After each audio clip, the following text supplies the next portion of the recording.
Hello, everybody. Greetings and salutations. Um, this video, I guess, is titled Why Science Has Failed to Make an Atheist Out of Me. I'm not getting on a soapbox. I'm not trying to change the world, make everybody agree with me. This is for my memoirs. This is for my descendants. If my children in their later age, or grandchildren, or great grandchildren one day want to know what their papa believes and why, um, as long as we still have electronics, they'll have this digital record. But we'll try to keep it short. Science is something that can be debated endlessly. Uh, keep, Number one reason science has failed to make an atheist out of me. Corrections and updates. You know, the Bible has read the same to me. I'm 61 years old now. Been following such things since about 50 years now. Since I was about 9 or 10, I started to become real aware of science and religion, and I was saved at 7. But the Bible has stayed the same. And the interpretations of the Bible that separate people have stayed about the same, if you believe the Bible, but you think this was figurative or this was real. I mean, even Christians, the reason we have so many different denominations, they interpret the Bible differently, but it's never changed, and the arguments have never really changed. Science changes. I tell you what, when I open up my Google News or my other news apps, and the suggested for you articles pops up, they're almost all science at the top. Entertainment is like almost non-existent. It's way down there somewhere. It's down there with business. But I search a lot of them. I read a lot of them. Therefore, they're suggested, and therefore I see more of them that I do. I'm interested in. For every article I read that says scientists discovered, I read a couple that say, ooh, scientists discovered they were wrong about this or they were wrong about that. And let's say I'm looking at my computer over here. I've got some notes that'll be put in my memoirs. But for instance, Mars, okay, we've got these new satellites that we're not even going to try to get back. We've shot them out there. As long as they've given us information, we're going to get it. We've got a rover crawling around on Mars now. And just in the last 6 months, I've read many articles on things they've discovered they were wrong about. And I mean, I've been hearing about Mars since Buck Rogers, comic books were still floating around in the 60s. And in the 70s, Mars was always in the news because NASA had sent, I think they sent like 3 different missions out to Mars to research it and look for life and water on Mars and all that. And, every decade I hear changes and updates, and now that we've actually got a rover there, it's like most of the articles I'm reading about Mars are how we found out we were wrong about this or wrong about that. And let's see, there's carbon dating. I remember the 70s and the carbon dating came out, and all of a sudden the scientists were like, oh, we can prove the Bible's not true because it says this many days or this or that, and we've got carbon dating. And it wasn't 2 months. They were like, oh, well, we found a mathematical error, there was a small adjustment, but now we can tell you exactly how old stuff is. Then about 2 years later or so, I believe he was Australian or Austrian, I want to say, but I may be wrong about that. But there was a college student, a collegiate math student, that found another error. And guess what? They had to change everything again. Oh, but now we can tell you how old stuff is. And they've been riding that and telling us all this stuff they can prove and know with their science. Just last month, I was reading an archaeological article, and then another one came across another week later or so, and then just last week I saw another one. All 3 mentioned the same thing that hadn't been big, and I hadn't seen anything about it yet. But all 3 of them were about corrections to archaeological finds, to remains, uh, subspecies remains. I don't remember if it was Cro-Magnons or which one, but it was one of the big famous digs that they had dated.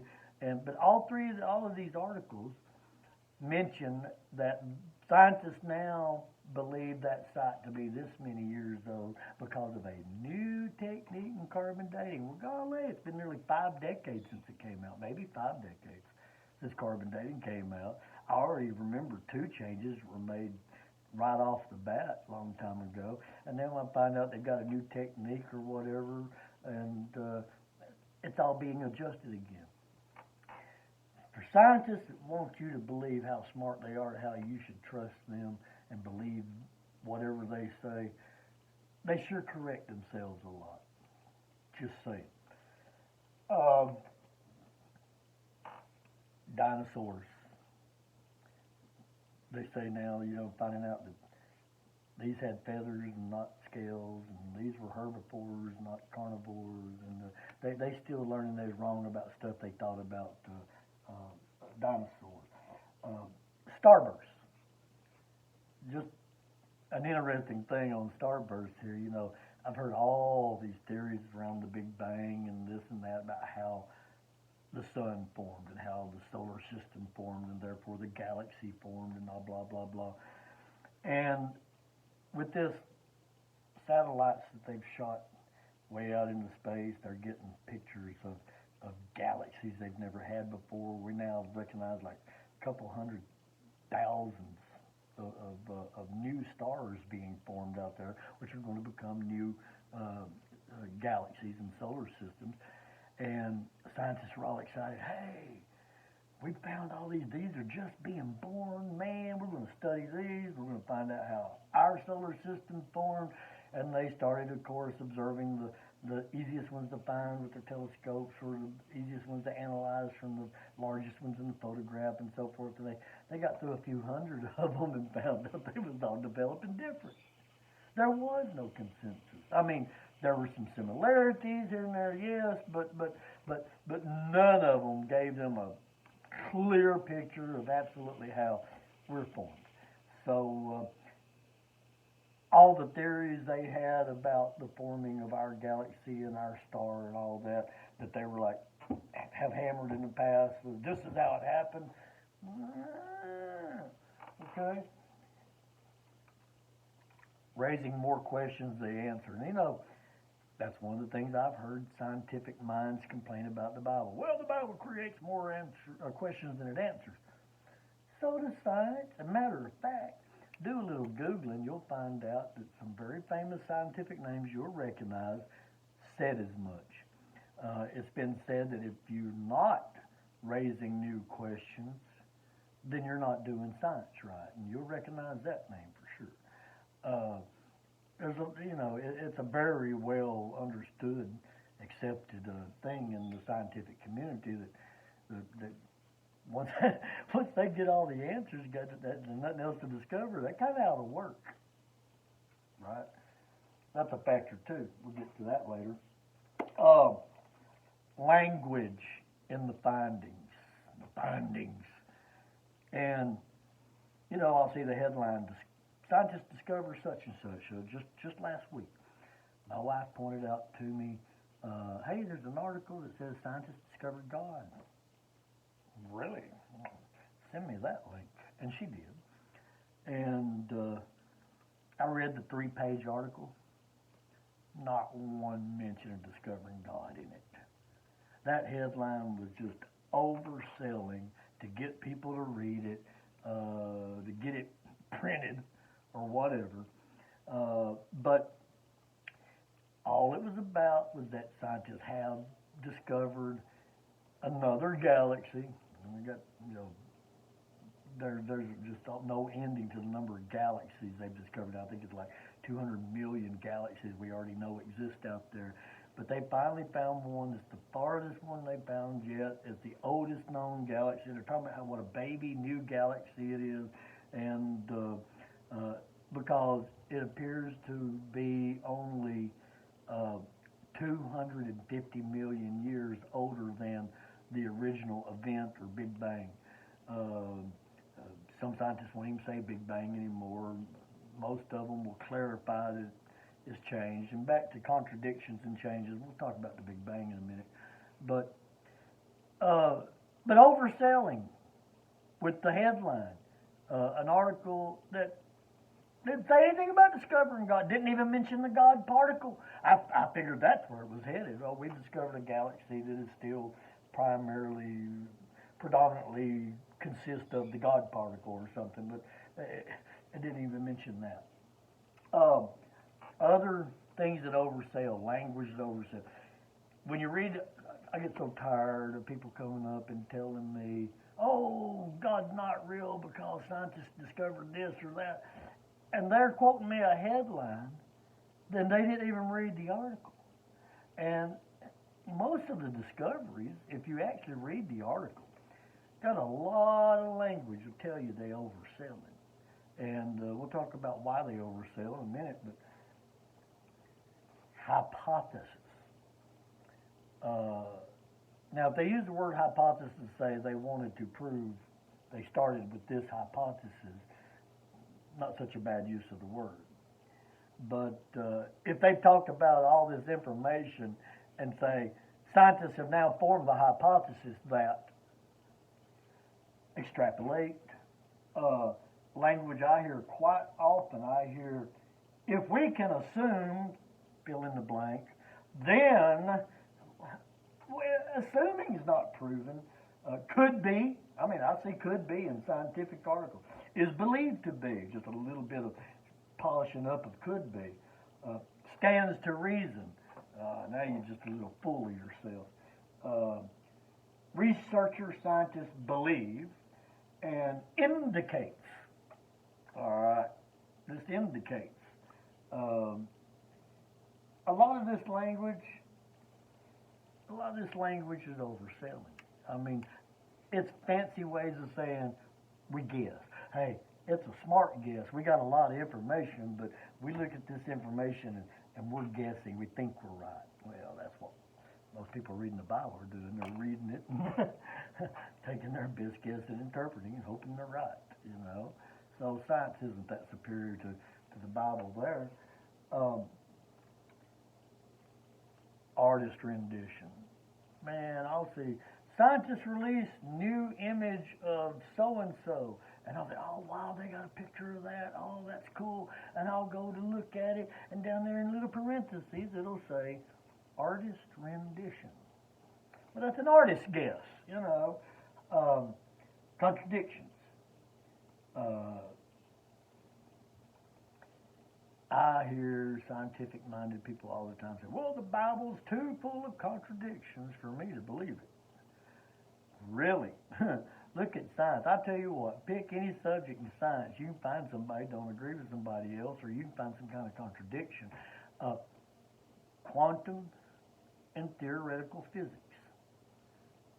do not mesh. And yet, theoretical physicists absolutely prove their case. Quantum physicists can absolutely prove their case. However, theoretically, they should cancel each other. They should not both be possible. You want to see contradictions? Get yourself 50 scientists, half quantum physicists and half theoretical physicists, and put them in the same room together and just give them a drink or two in an hour or so, and watch the arguments, heated arguments. And if you want to have a little fun, just open the door and yell something like Big Bang or evolution or expansion of the universe. Now, see, there's something. One of the changes about the Big Bang is that, you know, in the 70s when we first heard the Big Bang, there was supposed to have been a Big Bang and then a vacuum that slammed all these materials and carbon and everything that we're made of together in a haphazard way that just happened to spawn life. All right.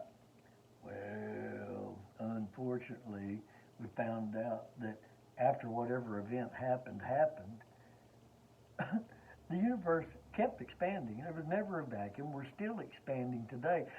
And quantum and theoretical physicists get about the same answer for how fast it's expanding. completely different math, completely different theories, same answer. So, anyways, contradictions. Contradictions. Science has as many as the Bible any day of the week. Politics. I'm going to tell you what, especially in archaeology and in research science especially, a lot of money to be had for the person on top. There is grant money, college jobs that pay massive amounts of money. There's all kinds, and then there's those that just like the power. There's those that want to be the top authority or the smartest. There's a lot of vanity in the world, even everywhere. And I've watched an archaeologist. I watched this video. This archaeologist sitting there describing this Hebrew settlement in Egypt. Been hearing my whole life how there's no proof the Hebrews were ever in Egypt, right? And this guy sitting there at this dig, and he's pointing out that this site was definitely a foreign race to the Egyptians, that they were from the north, they were Persian, Syrian, that direction. They were not African from the south.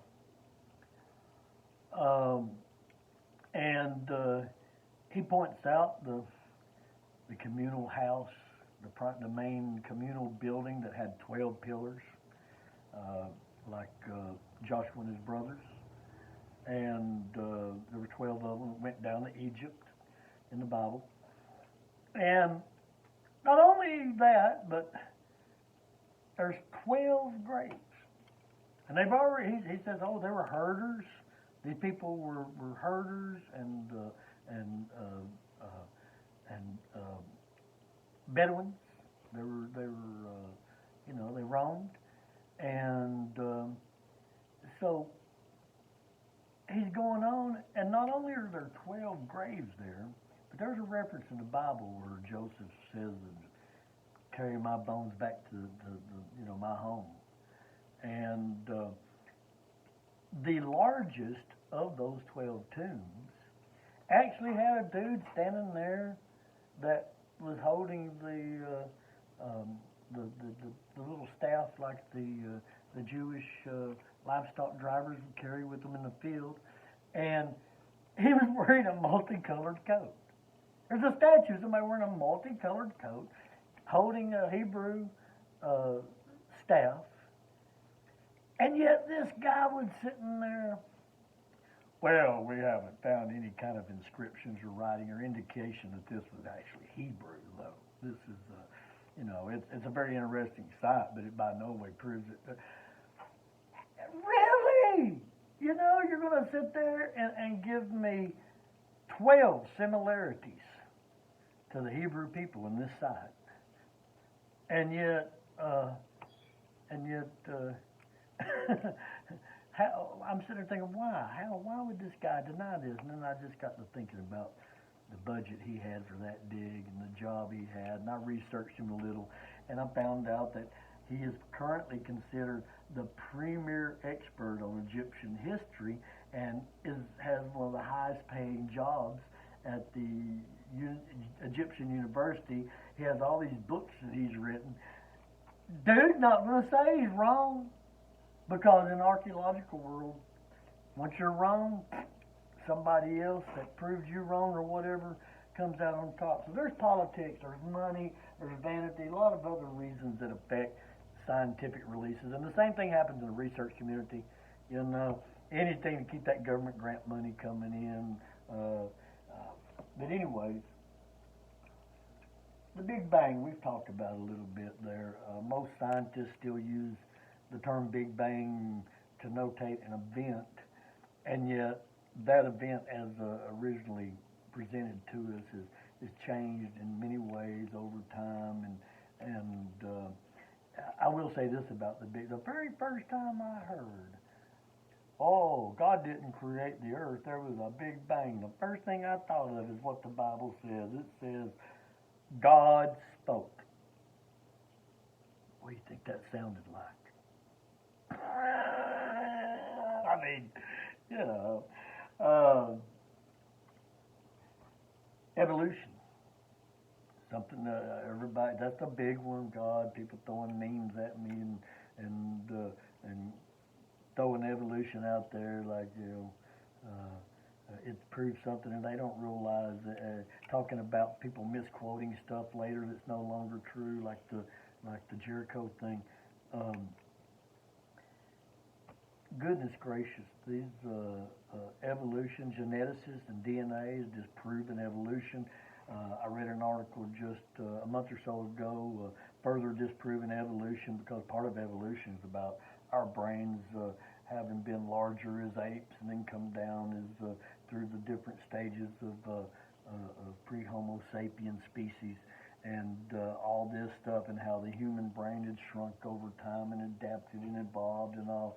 And that's another thing I just recently read an article on. Is nope, the human brain has never changed or shrunk. I mean, yes, there are differences in the other pre-species, and there's but as far as we can track, this is a pure Homo sapien.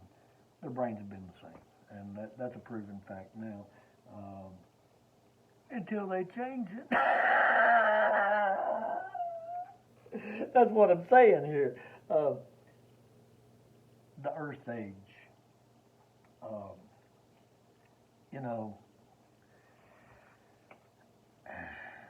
If you want to point out the Bible's not true because the 6-day thing about creation, there's only one problem with that. Not all Christians believe it was 6 24-hour days like we know today. I read an article just this week about how the Earth is changing speeds. The atomic clock and that tracks the rotations and everything.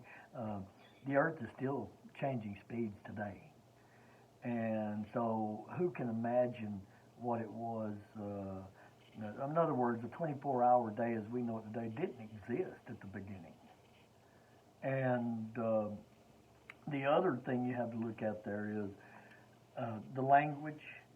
A lot of Christians still debate it, and Jews still debate it. There are, believe it or not, the different denominations or sects of Judaism that have different interpretations of their writings, the Old Testament and the Torah. And that word that says on the first day, on the second day, that word only means period of time, and the way it's used, the words that are around it, how it is supposed to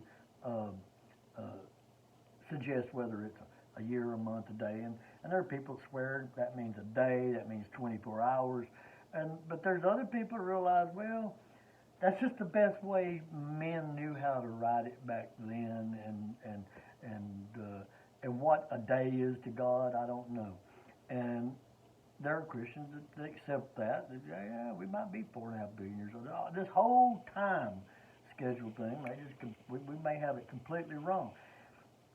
I'll tell you something interesting, recent discovery. They now can see millions of other galaxies, discovered them. I read an article that every single galaxy they can monitor currently, regardless of size, takes 1 million years for one complete rotation. That sounds like the inside of a timepiece to me, a clock or a watch or something. Everything, regardless of size, is rotating in sync. So if everything's rotating at 1 million, and you're looking at the whole universe, now that would have to be in the billions. And where's God looking for? What is a day to God? And how is he supposed to explain all this to us 4,000 years ago when somebody wrote on the first day God created? So when you tell me about how you've disproven the Bible by proving the earth wasn't made in 6 24-hour days, didn't disprove the Bible to me, because I'm not necessarily sure, positive that that it was created in 6 24-hour days. I think it was developed in 6 of God's days. What's a God day? I certainly don't know, and I don't think any of you do either. Archaeology, we done talked about archaeology. I think we did. At 9, 10 years old, I'd heard that Jericho didn't exist. It was a big city. The Bible describes where it is. Archaeologists can't find it. That was in the 70s. Later on in high school in the 70s, I was still hearing it. Somebody bought me a Bible with an archaeological index in the back, and I come to find out they discovered Jericho in the 50s, early 50s, you know, and it was absolutely there. And so people telling me stuff, oh, the Bible ain't true because the archaeologists can't find Jericho. Well, you didn't even know what you're talking about. And there's a lot of that. I've heard King David didn't exist, you know, and I find out that in the early 1900s, an archaeologist followed the Bible's directions where it said King David was buried, and they didn't find the body. You know, almost all those old burial sites got looted right after the burial, and but they did find a large royal tomb right where the Bible describes David's tomb being, and then just a decade or two ago, and you know, since I've been married to Teresa, anyways, they have discovered inscriptions to King David on artifacts. So, just I'm constantly being told things don't exist, and then 5, 10 years later, I'll find out they do, and more often than not, I'll find out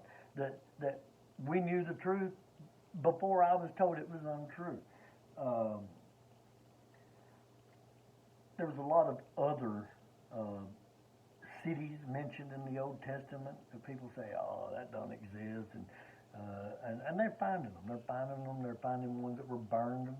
You know, the Bible says that foreigners came in and burnt the places. They're finding these places. I see them just every 6 months or so. I'm continuously seeing new sites being found, new discoveries being found. They all play to the Bible, not against it. That's another reason science hasn't been able to make an atheist out of me. Is a lot of what they come up with proven actually puts me at ease. You know, let's not forget the Bible said the earth was round thousands of years ago, and we believed it was flat until, you know, a few centuries ago. Some people still do. So science, it would seem that I have the exact same problem with science that they say they have with the Bible. Contradictions, raises answers, open to interpretation. You know, requires faith, except that they have faith in their own thinking and their instruments and their previous learning and their predecessors' discoveries that they're basing their experiments on, and it's just, you know, there's faith involved in both science and in religion, the study of the Bible, Christianity, Judaism. But I tell you what, it's been 50 years now. There have been absolutely positive, glaring proof that the Bible is not, you know, true, and that God does not exist. And I tell you what, I have seen the promises of the Bible true in my life. Whether I was rebelling or denying or running from or trying to outsmart God, or you know, what the Bible says about human nature and what the Bible says about the nature of God and about our duality with having a spirit and a body, the choice between good and evil, Um, all the things that I have been able to prove and test and experience have been true. And so I have to believe that the things I cannot prove or disprove or understand, I have to believe they're true. If it's been right about everything I've been able to prove so far, science is yet to win definitively one argument against the existence of God with me. And you might say I'm being stubborn, see the way I was. As far as I can tell, I've been as open-minded as possible. I have tried to adopt other philosophies. I tried to be a Buddhist. I tried to be an atheist. I would love to be an atheist. And, you know, at the end of the day, when all the dust settles, there's a God. The Bible is a perfect communication tool. If you want to see a reflection of yourself, if you want to see things spiritually and search spiritual matters, you can trust the Bible. And but anyway, that's why science hasn't made an atheist out of me yet. Thanks for your time. If you listen to all of this, love you and peace on your journey.